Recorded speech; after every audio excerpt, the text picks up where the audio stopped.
The pandem, or pan bread, was the final specialty bread demonstrated by the professor in Hatsuo. This is the general formula to be followed for the making of the pandem, which will also be repeated at the end of the program, along with percentage figures. This bread calls for shortening and sugar to give it a softer texture and a tighter, more uniform hole structure. The professor chose to use the spiral mixer for demonstrating the making of the pandem.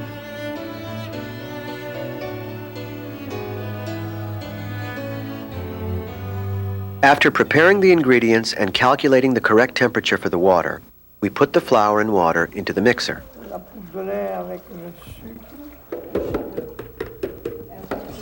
Powdered milk and sugar are blended together to be added after the yeast and the salt.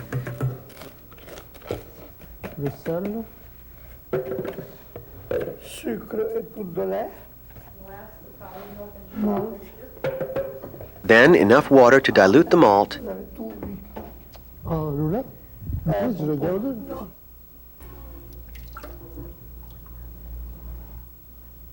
and the ascorbic acid.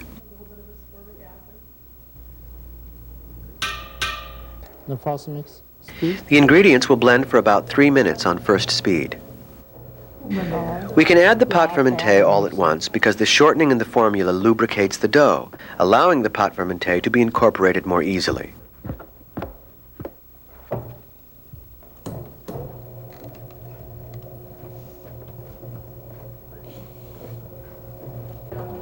The bread has a softer, closer grained texture because of the shortening.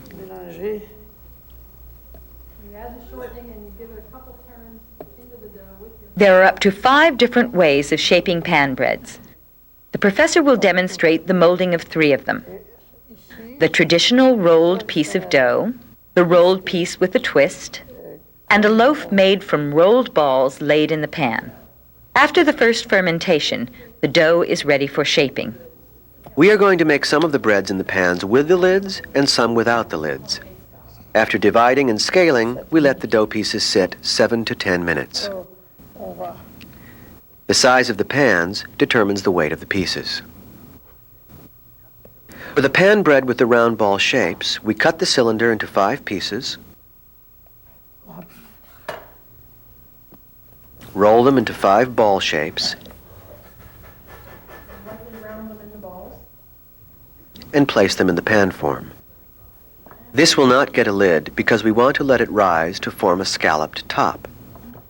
The pan should be lightly oiled so that nothing sticks to the sides. This is the traditional pan roll. Give the dough a traditional molding, roll it into a cylinder, and put it in the center of the pan so the sides don't touch the walls. Otherwise, the sides of the bread which touched would be weak and cave in.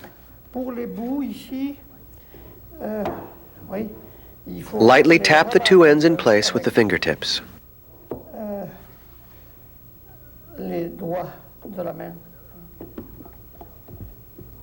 Another option is to run these dough pieces through the molding machine. The dough pieces are more evenly and uniformly degassed when using the machine and develop a finer, more even hole structure than those rolled by hand, which can be a desired trait for pandem.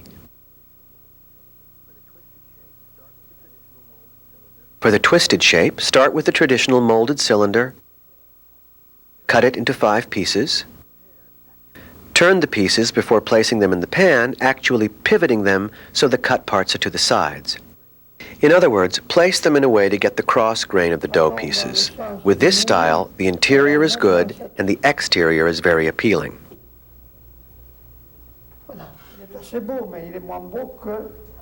Put the covers on the plain cylinder pandem, but not the ball shapes. Notice the effect of the proofing, the increase in size of the dough piece within the cylinder. James Beard said, "Too few people understand a really good sandwich. Perhaps if they prepared their breads in the manner of Professor Calvel, they would experience another slice of life." Cutting into the traditional pan bread, it is very important to cut with a very steady sawing motion with a serrated knife.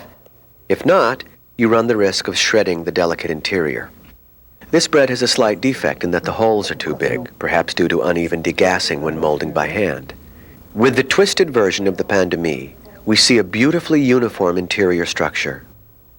With the rounded balls in the pan without the lid, we can see that the exterior is very appealing. The interior is also good. The aroma is very pleasing and agreeable. Not surprisingly, most of the breads baked by the professor and Hatsuo were also delicious to taste. Bear in mind that bread baking is as much an art as a science, and that the professor himself is still experimenting with the palate. The formulas that are about to appear should be considered guidelines. Each baker must find his or her own preferences, as the professor has done. In France, I see myself as a guardian or watchdog of quality. When I am asked to come to another country to help improve the quality of their bread, I cannot refuse. Modeste boulanger français. Au modeste boulanger français que je suis, quoi. I am only a humble baker, and my role is simply to ensure quality of the product. The formulas for the 3 specialty breads and the flow chart for the sourdough bread will appear now. Pausing the tape to study each formula may be helpful.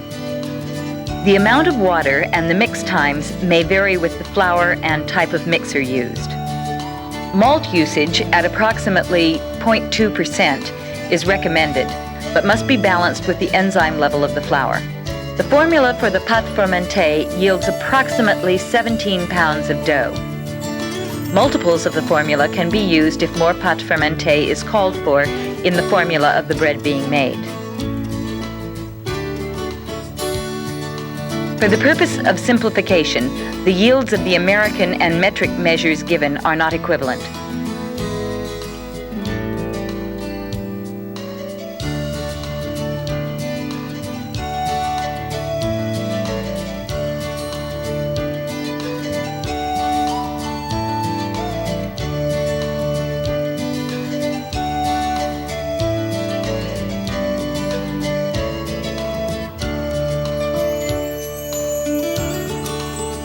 Professor Calvel emphasizes the importance of not overmixing, but be aware that the dough must be mixed enough to permit the glutens to develop.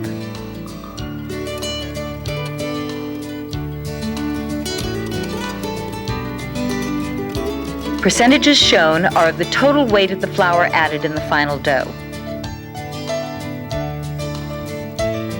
Please bear in mind that the figures given can be considered estimates or ranges, depending upon the baker's preferences, ingredients, or working conditions.